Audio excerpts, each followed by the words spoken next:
Page number 19। परंतु मैंने तुम्हारे समक्ष जो शंका प्रस्तुत की है उसका निवारण क्यों नहीं करते।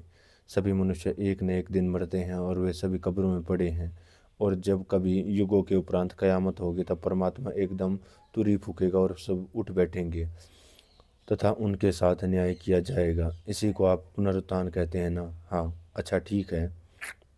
तब तक ये बताइए कि यदि किसी मनुष्य के द्वारा किए गए किसी कार्य का फैसला करने के लिए पुलिस उसे कोठरी में बंद कर दे और 10 वर्ष तक अभी उसके मामले की सुनवाई न करे और उसे वहीं बंदी बनाए रखे, तो क्या इस भयंकर कच्ची कैद वाले उस पुलिस अधिकारी के इस कृत्य को अमानुषिक कहेंगे अथवा नहीं? निश्चित। अतः जब तक न्याय न करते हुए जांच के नाम पर ही किसी व्यक्ति को 10 वर्ष तक कैद में रखना एक अमानुषिक कृत्य है, ऐसा आपकी भी मान्यता है, तो फिर अन्याय अथवा न्याय किसी भी व्यक्ति को अंतिम निर्णय सुनाने के लिए संसार में अब तक कब्रों सरीखी भयंकर कोठरियों में डालकर परमात्मा की अमानुषिकता भले ही न हो, परंतु क्या उसके दयालुता के विरुद्ध नहीं है? और फिर इस प्रकार की बात पर जो व्यक्ति विश्वास नहीं कर पाता उसे नरकाग्नि में फेंक दे।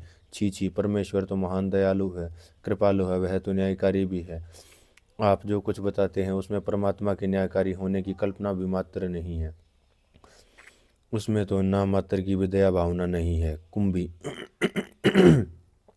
मौलवी क्रुद्ध होकर बोला, तुम काफिरों के कानों तथा हृदय पर तो परमेश्वर ने मोहर लगाई हुई है। तुम्हारी बुद्धि तथा हृदय को परमात्मा ने बाधिर और वेदना शून्य बना रखा, इसलिए तुम पुनरुत्थान और पैगंबर के वचनों पर विश्वास नहीं करते। और कुंभ बीच में ही बोला, फिर हमें भयंकर नरकाग्नि में फेंक दिया जाएगा। यह परमेश्वर को शोभा देता है क्या? पहले तो सर्वशक्तिमान होकर भी उसने हमारे कान में हृदय बंद कर दिए और उस पर भी अज्ञान की मोहर लगा दी। फिर हमारे लिए तुम्हारे कथन के अनुसार सत्य वचन सुनने हेतु तुम्हारे सामान मौलवी भेज दिया, और उसकी आज्ञा से हमारी मुक्ति नहीं होगी, अपितु हमें दंडित किया जाएगा। जैसे पहले तो कोई हमारे हाथ में बलात् दूसरे की वस्तु रख दे और तदुपरांत यह कहकर कि हमें चोरी की है, उसका यह कृत्य जिस भांति अन्याय है उसी भांति जिस प्रकार के परमेश्वरी कल्पना तुम दे रहे हो उस पर विश्वास करना मात्र भी अन्याय और अधर्मी कहा जाएगा। तोबा तोबा, मौलवी साहब बोल उठा। परंतु यह परमेश्वर द्वारा प्रकटित पुस्तक में लिखा हुआ है न कंबू। यदि आप ऐसा समझते हो तो आप सुखपूर्वक अपना यह विश्वास बनाए रखिए।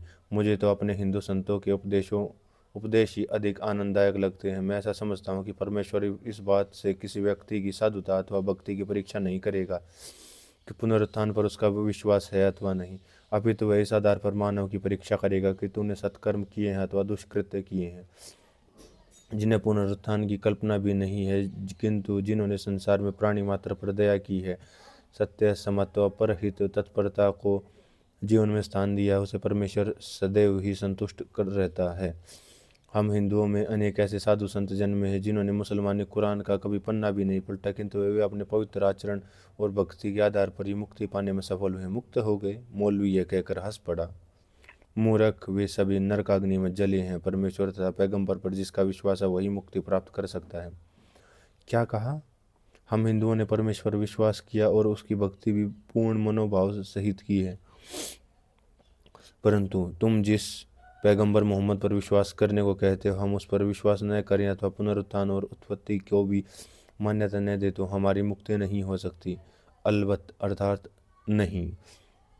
फिर तो हमारे लिए परमेश्वर के समान ही पैगंबर की भक्ति करना भी महत्वपूर्ण है। हमारे समान और पैगंबर से पूर्व मनुष्य जाति की जो लाखों पीढ़ियाँ संसार में जन्मी और उनके उपरांत पैदा हुई, संसार की सब पीढ़ियाँ नरक में गई है ना।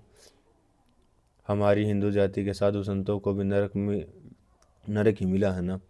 पर बिल्कुल, परमेश्वर की पुस्तक से तो यह बात स्पष्ट ही है। फिर अच्छा है, कंबू ने चलते चलते कहा, मौलवी जी, जिस नरक में ऐसे साधु संत रहते हैं जहाँ मेरे पूर्वज की पीढ़ियाँ निवास कर रही हैं, वही मेरा स्वर्ग है। मैं हिंदू ही रहूँगा। इस धर्म का परित्याग कर मैं स्वर्ग प्राप्ति का इच्छुक नहीं हूँ। धर्मराज की कथा मेरी दादी मुझे आज भी सुनाती है कि उन्होंने अपने 5 भाइयों को छोड़कर स्वर्ग में जाने के स्थान पर नरक में अपने जाति बंधुओं के साथ रहना श्रेष्ठ कर समझा और अपने धर्म बल से अपने भाइयों को मुक्त कराया। मैं उस धर्मराज के भक्तों का एक नितांत ही कनिष्ठ भक्त हूँ। मैं उसी धर्मराज के तथा श्री कृष्ण के पावन हिंदू धर्म का अनुगामी रहूँगा। इतने में तिथियों की बस्ती, जैसे अस्पृश्यों की बस्ती अर्थात महारवाड़ा भी कहा जाता था, से एक प्रचंड चित्कार सुनाई पड़ी, कंबू कंबू कंबू, अरे दौड़ो, तुम्हारा पुत्र मारा गया, वह दम तोड़ गया। इस चित्कार को सुनते ही कंबू एवं उसके साथ वहां खड़े हुए सभी तिथ्य अपने महारवाड़े में जा पहुंचा। वहां देखकर उन्होंने देखा कि कंबू का एक मात्र पुत्र वट वृक्ष पर चढ़ते हुए गिर पड़ा था। उसे भयंकर चोट आई थी। उसके घावों से बहते हुए रक्त से उसके अंग प्रत्यंग तथा वस्त्र आदि भीग गए थे। वह अचेत पड़ा था। किसी थिया को इतनी जानकारी थी कि उसका उपचार भी किया था, किंतु बालक के वर्णों से होता हुआ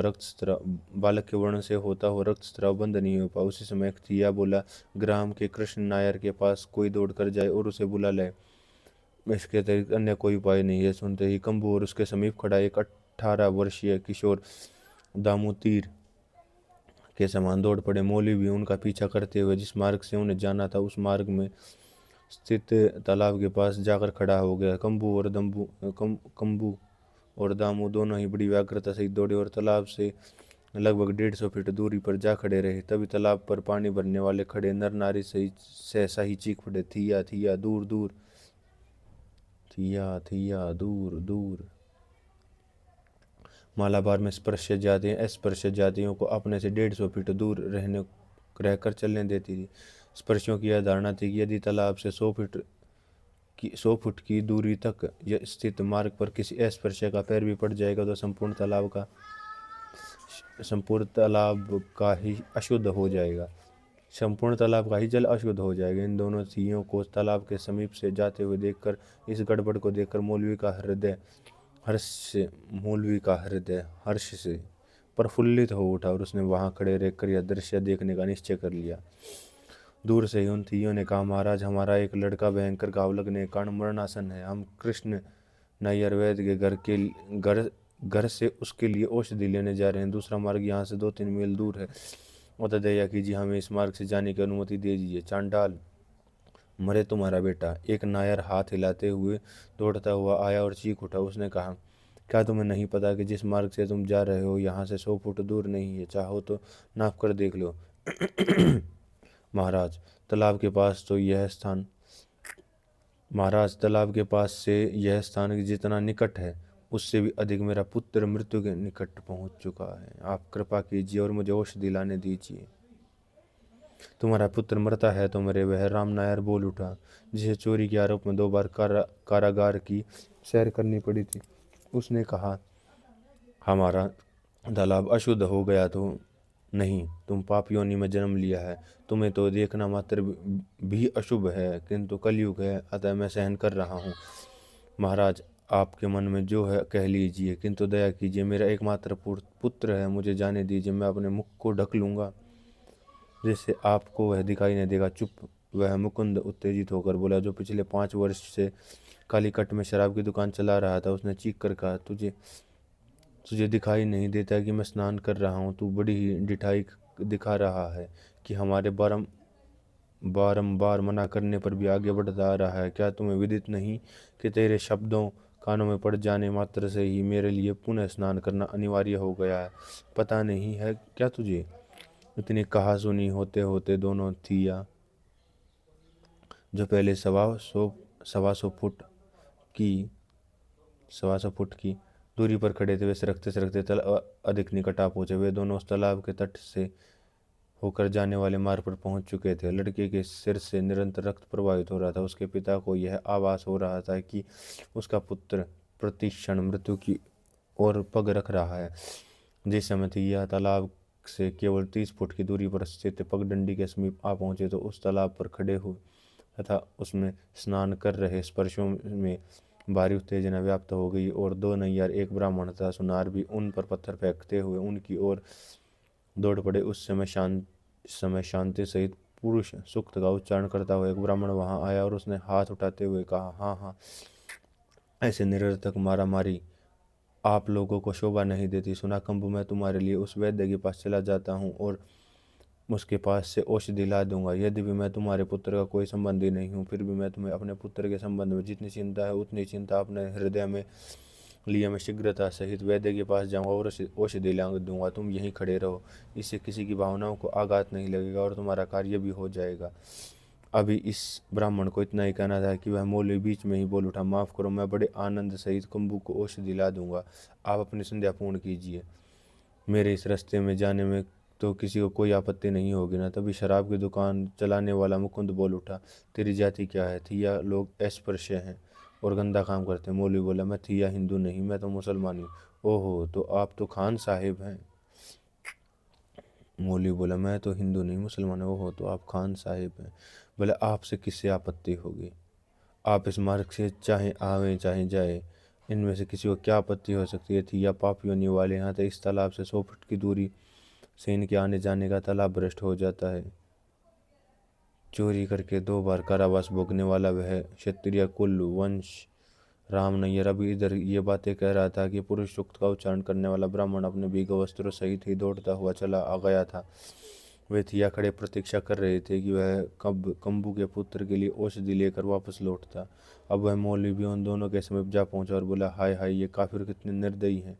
कंबू, मुझे क्षमा करो, किंतु मैं तुम्हारे हित की ही बात कर रहा हूँ। वस्तुतः तूने मेरे समक्ष इस्लाम के विरुद्ध जो अपशब्द कहे थे, उसी का तेरा यह तत्काल फल मिला है। तेरे पुत्र को इसी कारण अल्लाह मियाँ ने वृक्ष नीचे गिरा दिया है, और जिसे तू अपने धर्म वाला समझता, उन काफिर ब्राह्मणों, क्षत्रियों, वैश्यों और शूद्रों के हृदय पर तो अल्लाह ने मोहर ठोक दी है। मैं मुसलमान हूँ, मैं तो इस तालाब पर जा सकता हूँ। तू हिंदू है किंतु अस्पृश्य है, तू वहाँ नहीं जा सकता। तू मुसलमान हो जा, फिर देख कि तुझे इसी तालाब से ले जाता हूँ अथवा नहीं। फिर तू इस तालाब से पानी भी लेगा तो कोई न बोल सकेगा तू मुसलमान हो। अब शीघ्र ही वह समय आने वाला है जब मुसलमान इन सभी काफिरों की स्त्रियों का पानी ग्रहण करेंगे। समझा? अब वह समय आने वाला है जब मुसलमान इन सभी काफिरों की स्त्रियों का पानी ग्रहण करेंगे। समझा? चल, और तू मुसलमान होने का संकल्प ग्रहण कर और इस आयत का, कुरान के मंत्र का उच्चारण कर। मैं तुझे बताता हूँ, फिर तू देखेगा कि तेरा पुत्र भी तत्काल स्वस्थ हो जाएगा, और साथ ही तू इन निर्दयी ब्राह्मणों व स्पर्शियों से प्रतिशोध लेने का अवसर भी प्राप्त होगा। अपने ही चिंता में ग्रस्त वह थैया मौलवी के इस भाषण को सुनकर संतप्त हो उठा और बोला, भले ही मेरा पुत्र अच्छा न हो, भले ही उसकी मृत्यु हो जाए, किंतु मैं मुसलमान नहीं बनूंगा। ब्राह्मण आदि हिंदुओं की इस निर्दयता का प्रतिशोध किस प्रकार लेना है, यह मेरे सोचने का विषय, तुम्हारे विचारने का नहीं। और जो दयालु मनुष्य मेरे लिए प्रार्थना करता करता गीले वस्त्रों सहित ही वैद्य के पास दौड़ता गया, वह भी तो ब्राह्मण ही है। अब मौलवी निराश और क्रोध से लाल पीला हो उठा और बोला, चांडाल, काफिर, सूरतुल बयन, इस अध्याय में परमेश्वरों ने मूर्ति पूजकों के लिए जिस दंड के लिए संबंध में कहा, वह दंड तुझे मिलेगा।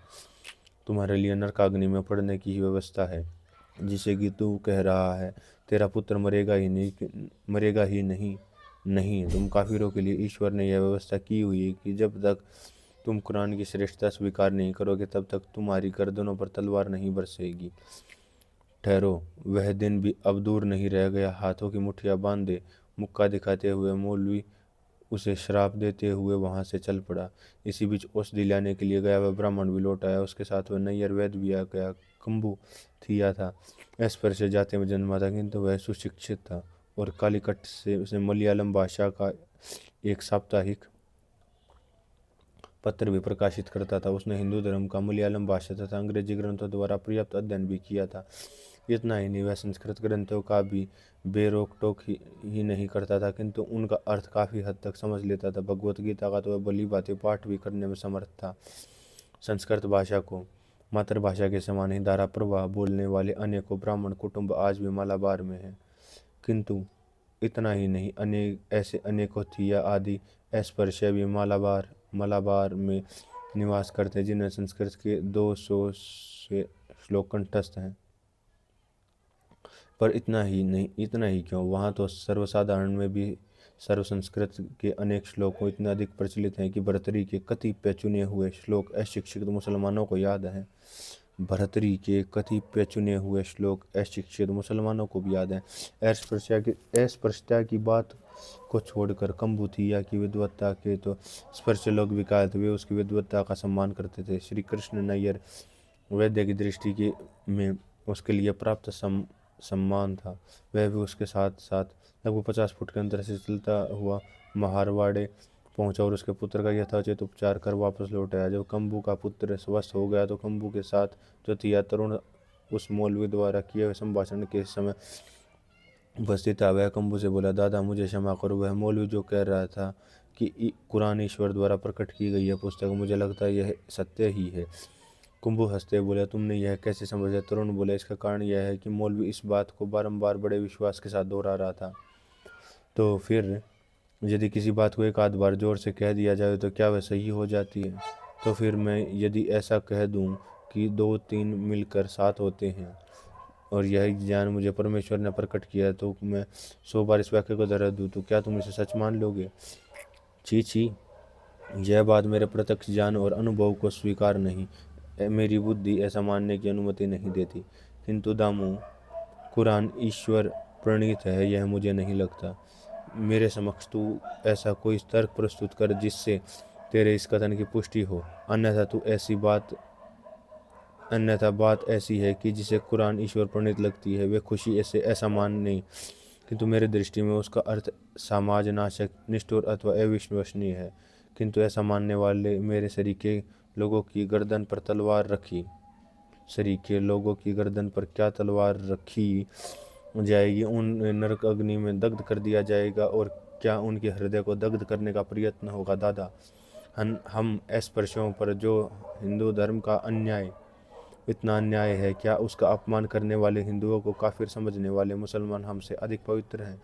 वे गोवध करते हैं, देव मूर्तियों को पत्थर के टुकड़े समझने वाले ये मुसलमान उनके तालाबों पर भी जाते हैं, परंतु राम कृष्ण की पूजा करने वाले हम जो उनके बंधु बांधव हैं उन्हें वे पाप योनि वाला समझते हैं।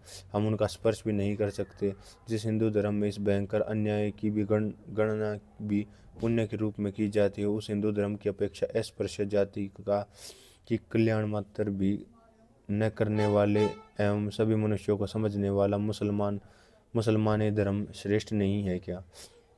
बड़े लाड सहित उस तरुण की पीठ पर हाथ रखते हुए कंबू बोला, पगले देख, शब्दों का अंतर होने से ही विचारों में भी कितना घोटाला हो जाता है। तू कहता है कि हमसे हिंदू धर्म अन्याय करता है, पर हम स्पर्शियों पर जो निर्दयता सहित अत्याचार होता है वह हिंदू धर्म नहीं करता, अभी तो यह अत्याचार हिंदू समाज द्वारा किया जाता है। वह हिंदू धर्म नहीं करता, अपितु हिंदू समाज द्वारा किया जाता है। किंतु थोड़ा सा विचार करें तो यह बात भी भूल ही प्रतीत होती है, कारण हम अस्पृश्य भी तो हिंदू समाज के ही अंतर्गत हैं। अतः यह कहना उचित होगा कि अपने आप को अस्पृश्य समझने वाले कतिपय व्यक्ति हम अस्पृश्य समझे जाने वाले लोगों पर कई दृष्टियों से अत्याचार करते हैं। ऐसा कहना न्याय संगत होगा। एक क्षण के लिए इस बात पर भी विचार कर कि हिंदू समाज में अस्पृश्यता का यह पाप ब्राह्मण, क्षत्रिय, वैश्य, शूद्र ही नहीं करते, अभी तो हम थिया भी तो इस पाप में भागीदार होने से मुक्त होने का दावा नहीं कर सकते। जब नायर हमसे यह कहते हैं कि छुओ मत, तो हम महारों को कितना क्रोध आता है। यह है भी उचित, किंतु महार थिया भी तो वादकों को अपनी पंक्ति व समाज से मिलना अनिष्टकारक मानते हैं। वे भी तो उन्हें अपने पास से नहीं गुजरने देते। उन्हें जब हम अपने अलग करते हैं तो उन्हें बुरा नहीं लगता होगा क्या? अतः इस पाप को प्रक्षालन तो हम सब हिंदुओं को मिलकर ही करना होगा, और उस पाप के प्रक्षालन का मार्ग मुसलमान हो जाना है क्या? तेरी बुद्धि यह स्वीकार करती है? एक बार नहीं, 1000 बार यह बात कही जा सकती है कि छुआछूत ने हिंदुओं में अस्पृश्यता का प्रसार किया है, किंतु जैसे मुसलमान ईश्वरीय आज्ञा समझते हैं, क्या वह भयंकर अस्पृश्यता नहीं है क्या? कारण यह है कि 20 करोड़ मुसलमानों को छोड़कर जो अविशिष्ट सैकड़ों कोटि लोग इस धरती पर हैं, मुसलमानों के मत के अनुसार क्या वे स्पर्श हैं से अधिक स्पर्श नहीं? उनका उद्धार नहीं हो सकता, उनकी मुक्ति का कोई मार्ग नहीं। उनके पूर्वज उनके हजारों पूर्वज साधु संत भी नरक में गए हैं, वह जाएंगे। पैगंबर की पुस्तक पर न विश्वास करने वाले को परमात्मा भी कभी स्पर्श नहीं करता, ऐसा कुरान का वाक्य बताता है। इसका तात्पर्य यह है कि ईश्वर भी उनके मतानुसार स्पर्श और अस्पर्श का विचार रखता है। हम हिंदू स्पर्श अस्पर्शों को तो अपने पुनीत आचरण द्वारा पुनः जन्म ग्रहण करने पर स्पर्श होने की आशा है, परंतु मुसलमान मत के अनुसार जो अस्पर्श हैं और जिनकी संख्या सैकड़ों करोड़ों है, उनका पुनर्जन्म नहीं होगा। वे नरक में ही गलेंगे, सड़ेंगे और ईश्वर की ओर दृष्टिपात नहीं कर सकेगा। वे नरक में ही गलेंगे, सड़ेंगे और ईश्वर पर दृष्टिपात नहीं कर सकेगा। केवल जो मुसलमान वे ईश्वर के अधिकार हैं, शेष सारा संसार तुम्हारे रामचंद्र, श्री कृष्ण, पांडुरंग, भक्त पुंडलीक सहित नरक में पड़ सड़ रहा है। अस्पृश्यता त्याज्य है, परंतु मुसलमानों की इस भयंकर अस्पृश्यता की तुलना में क्या हिंदुओं में विद्यमान अस्पृश्यता वरदान ही नहीं है? परंतु मुसलमानों की इस भयंकर अस्पृश्यता की तुलना में क्या हिंदुओं में विद्यमान स्पृश्यता वरदान नहीं है? साथ ही साथ इस बात पर ध्यान देना अभिष्ट है कि अस्पृश्यता को दूर करने के लिए हम सबको मिलकर ही इस रूढ़ि को तोड़ना होगा। क्या इस कार्य के लिए तुम हिंदू धर्म का परित्याग कर देने की निंदनीय कल्पना करते हो? अस्पृश्यता का अर्थ सांगोपांग हिंदू धर्म नहीं है। घर में एक चूहे ने बिल बना लिया है, सांप भी उसमें आ सकता है, अतः तुम्हें उस बिल को बंद करना है। किंतु क्या एक बिल के कारण ही तुम अपनी थिया जाति के अनेक पूर्वजों की दृष्टि में पवित्र और प्रिय हिंदू धर्म के मंदिरों को छोड़कर दर दर भटकना पसंद करोगे? मैं समझता हूँ कि ऐसा कोई कारण नहीं है। थिया लोग अन्यों की दृष्टि में अंत्यज्ञ हैं, किंतु फिर भी उन्हें अपनी जाति का, रीति रिवाजों का और कर्म का प्रखर अभिमान है। उनके पूर्वजों की कोई निंदा करे यह उनको तनिक भी नहीं सुहाता। उनके इसी प्रखर पूर्वजाभिमान और जाति प्रेम ने उन्हें आज तक भी ईसाई और मुसलमानों के जाल से पूरी तरह नहीं फंसने दिया। उनमें अनेक साधु संत हुए हैं, आज भी उनके बैरिस्टर, वकील, डॉक्टर तथा पत्रकार हैं, तथापि उनमें से अनेकों उतावले तरुणों को अपने हिंदू समाज के अस्पृश्यता के अन्याय और घातक रूढ़ि के उन्हें अपने धर्म से बड़ा धक्का देकर दूसरे धर्मों में धकेल दिया है। थिया जाति के विधर्मी बने तरुणों को इस गलत मार्ग से पुनः सही मार्ग पर लाने के लिए जिन थिया नेताओं ने प्रयत्न आरंभ किया है, कुंभ उनमें अग्रगण्य है। इसे इस हिंदू धर्माभिमानी महार बंधु का तालाब पर स्पर्श लोगों द्वारा इतना अपमान किए जाने पर भी हिंदू जाति के प्रति इतनी प्रगाढ़ निष्ठा देखकर वह तरुण भी प्रभावित हुआ और उसने कंबू के चरणों का स्पर्श करते हुए कहा, अब मैं अपना संपूर्ण जीवन हिंदू जाति में प्रचलित अस्पृश्यता शरीर की रूढ़ियों का समाप्त करने में लगा दूंगा। जिस प्रकार भी आप कहेंगे उसी प्रकार मैं हिंदू जाति की सेवा करने के लिए सिद्ध हूँ। कंबू बोला, आज हिंदू धर्म की सेवा और संरक्षण के लिए जितने स्वयं सेवकों व स्वेच्छा से सैनिक बनने वालों की आवश्यकता है, उतनी उससे पूर्व कभी नहीं थी। मेरी ऐसी महत्वाकांक्षा है कि आज तक हिंदू धर्म का संरक्षण जितनी प्रमुखता से ब्राह्मणों और क्षत्रियों ने किया है, वैसे ही अब हम थियों को करना होगा। हिंदू धर्म के लिए धर्मवीरत्व को प्रदर्शित करते हुए स्पर्शियों के स्थान पर हम अस्पर्शियों को, ब्राह्मणों की जगह हम महारों को अधिक शौर्य का प्रदर्शन दिदंगित में उसका जय जयकार गुंजाना होगा। यही मेरी महत्वाकांक्षा। चल, अपने मलाबार के हिंदुओं पर जो भयंकर संकट शीघ्र आने वाला है, जिसकी कल्पना इन वेदों के घोष में निमग्न मंत्रों को किंचित मात्र भी नहीं हो पाई है, उस संकट का निराकरण करने के लिए मेरे साथ चल। 2. उस तरुण को साथ लेकर कंबू अपने महार वाड़े से निकलकर ग्राम की पगडंडी पर चढ़ता चढ़ता नारियल और पोफली के वृक्षों के वन में जा खड़ा हुआ। वे उस वन में जाकर चुपचाप खड़े हो गए, जिससे कि किसी ब्राह्मण की दृष्टि उन पर न पड़ने पाई, क्योंकि यदि वह जोर से बोलता तो स्नान संध्या निरत ब्राह्मणों का अनिष्ट हो जाता। इसलिए वह अपने हाथ में इंगित से दामू को अपने साथ रखने का निर्देश देता रहा। वे दोनों एक वृक्ष के नीचे आकर बैठ गए। इधर ब्राह्मणों के घरों में होने वाला प्रातःकालीन वेद घोष ही संपन्न हो चुका था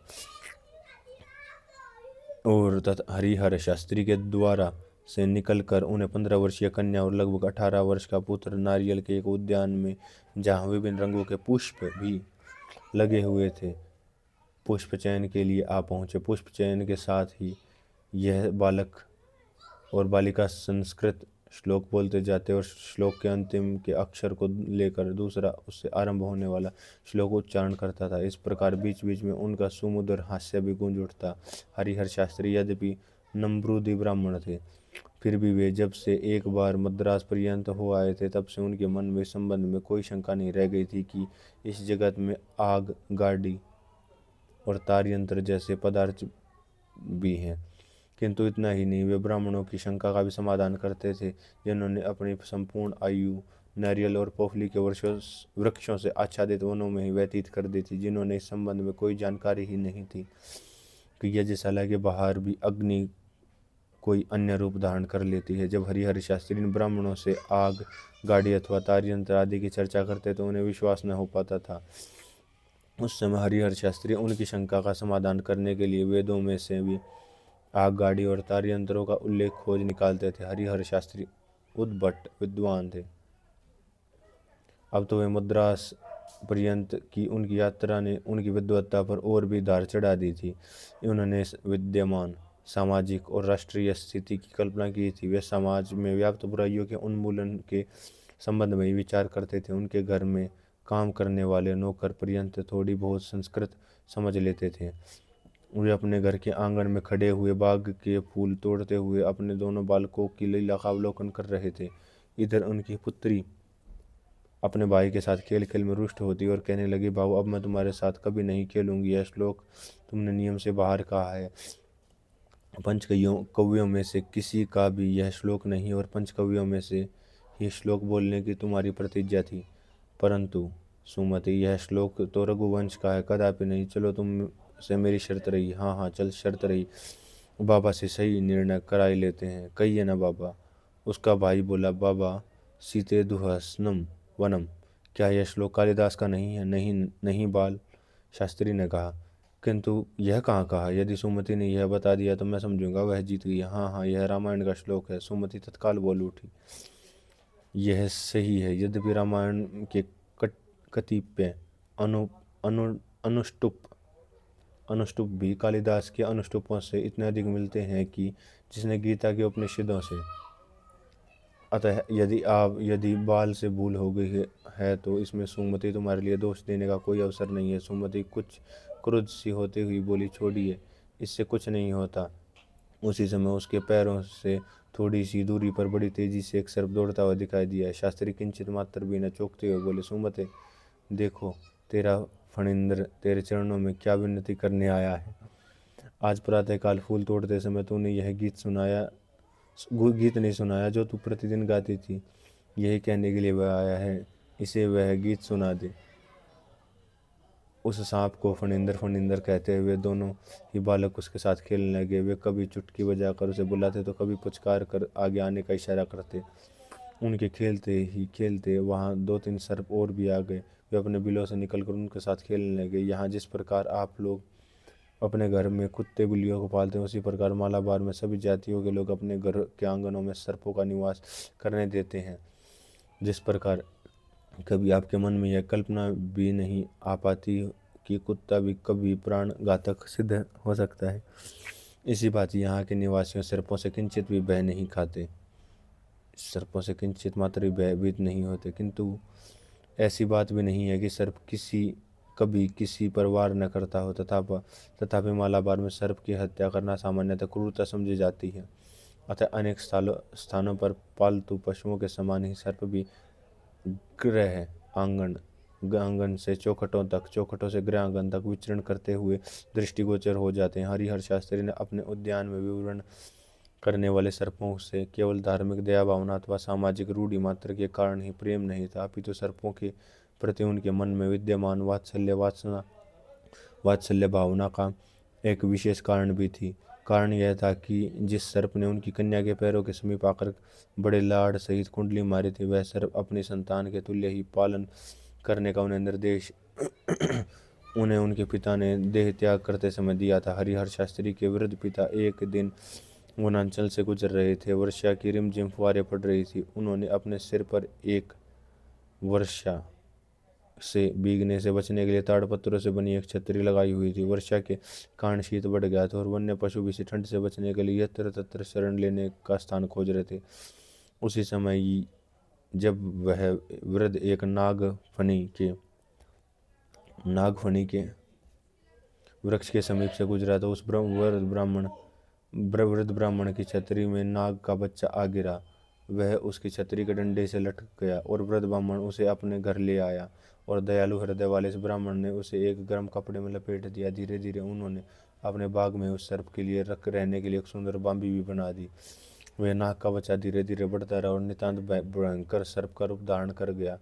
यद्यपि वह सर्प दूसरों को देखने में बड़ा ही भयंकर प्रतीत होता था, किंतु वृद्ध ब्राह्मण की वस्तुओं पर और उसके हाथों पर बालकों के समान खेलता रहा।